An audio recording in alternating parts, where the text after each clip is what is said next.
Thank you, Mr. Chairman. Commissioner, you're an attorney. Can you explain for our fellow citizens what the phrase spoliation of evidence means? I have no idea what that means. Well, I'm going to help you with it, okay? Spoliation of evidence is when a party fails to preserve, there's a negative inference that the jury can draw from their failure to preserve the evidence. You with me? If you destroy documents, the jury can infer that those documents weren't going to be good for you. If you fail to keep documents, the jury can infer that those documents were not going to be good for you. You've heard the phrase spoliation of evidence, haven't you? I can't recall ever hearing it. It's true in administrative hearings, civil hearings, criminal hearings. I practiced law once 45 years ago, gave it up for Lent one year, never went back. All right. Well, let me tell you what you would have found if you had stuck with it. When a party has a duty to preserve evidence or records and they fail to do so, there is a negative inference that is drawn from their failure to preserve the evidence. It's common sense, right?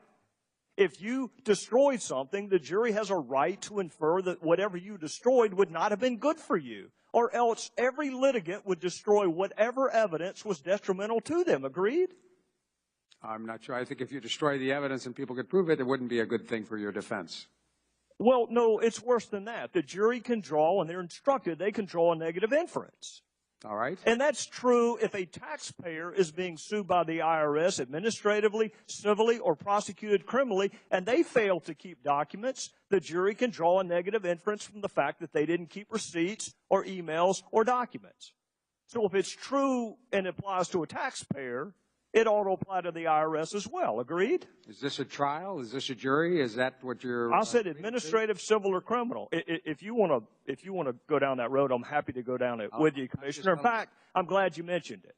You have already said multiple times today that there was no evidence that you found of any criminal wrongdoing. I want you to tell me what criminal statutes you've evaluated. I have not looked at any. Well, then how can you possibly tell our fellow citizens that there's no criminal wrongdoing if you don't even know to look at? Because I've seen no evidence that anyone consciously... Well, how would you know what elements of the crime existed? You don't even know what statutes are at play. I'm going to ask you again.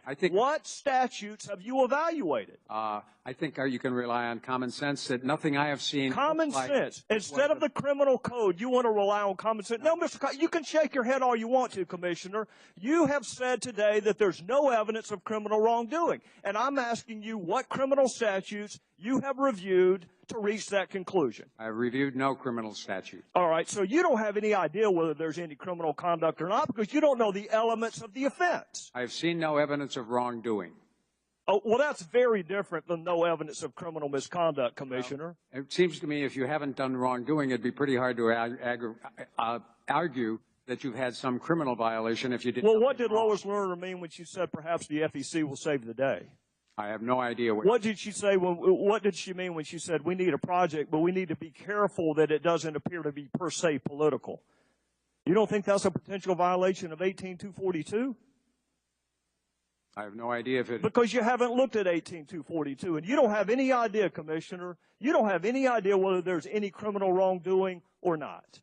With regard to the production of the evidence, the production of Lois Lerner emails, I have seen no evidence of wrongdoing. What else went on? Well, if there were, that would be a separate criminal offense. What else went on with Lois Lerner, I said in the past. So what you're saying is you don't have any idea whether she engaged in criminal wrongdoing. You're just saying that you did not engage in any with respect to the email. I haven't seen any wrongdoing with regard to the production of Lois Lerner emails. But you are not saying there was no criminal wrongdoing with respect to the targeting of conservative groups. I want to be very clear. You're not saying that. I've made no judgments. So you disagree with the president when he says there's not a smidgen of corruption? There are people who have been making judgments both sides about whether they're... You know what? I'm not one of those. I'm just simply saying we will never know because you didn't keep the evidence. The evidence was spoliated. And whether it's negligent, whether it's intentional, whether it's reckless, we still don't have the evidence, Commissioner. Well, you have the evidence that there is no emails from the White House. You have all of the Treasury emails. So the basic premise that this was an argument in a conspiracy driven by the White House does not... No, sir, you're wrong about that. You're wrong about that. That you're repeating a talking point from our colleagues on the other side that we're obsessed with the White House. It was Jay Carney who perpetuated the myth that it was two rogue agents in Ohio. It wasn't any of us. Was that accurate? Was that first initial line of defense that this is just two rogue agents in Ohio? Was that accurate, Commissioner? Not that I know of. All right, so that wasn't accurate, and that came from the White House. Who said there's not a smidgen of corruption? Who said that, Commissioner? My understanding is that was the president. Or it was the president. So that's Jay Carney and the president both inserting themselves into the IRS scandal. And you want to blame us for bringing the White House into it? I haven't blamed you at all. You just did, Commissioner. You just did. Well, it's a good argument. All I said was the White House has revealed there were no Lois Lerner emails. Treasury has given you all of their emails. So to the extent that the argument was that Lois Lerner was conspiring and emailing back and forth, thus far, I haven't seen any. But you can be engaged in a conspiracy that doesn't include the White House. Gentlemen. Good. I think time's up. Right. Thank you, sir. Well, I was wanting to let him go, but the guy beside me kept grabbing me.